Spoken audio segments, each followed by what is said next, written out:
السلام علیکم عزیز طلبہ و طلبات، امید کرتی ہوں آپ سب خیر و عافیت کے ساتھ ہوں گے۔ آج کا ہمارا موضوع ہے ضرب المثل، اس کی تعریف، حقیقت اور اس کی معنی سے ہم آگاہ ہوں گے۔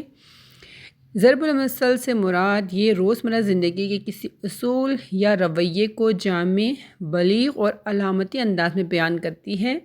ضرب المثل لوگوں کے تجربات اور دانش کی عکاسی کرتی ہے۔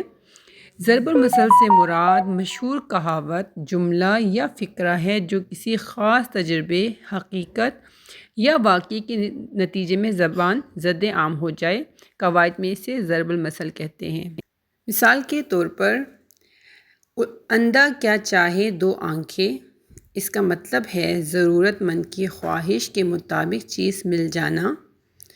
دوسرا دیکھیں، الٹا چور کوتوال کو ڈانٹے، یعنی اپنا قصور ہونے پر دوسروں پر الزام لگانا۔ یہ ضرب الامثال کے معنی ہیں۔ بندر کیا جانے ادرک کا سواد، یعنی جاہل شخص کسی اچھی چیز کی قدر نہیں جانتا۔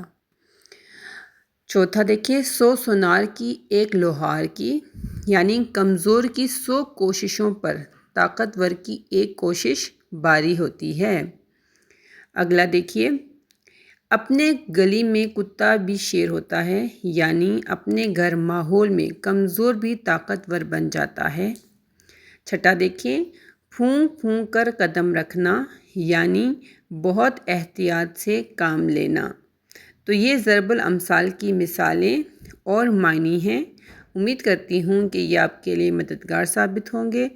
اگلی ویڈیو تک اپنا خیال رکھیں۔ اللہ حافظ۔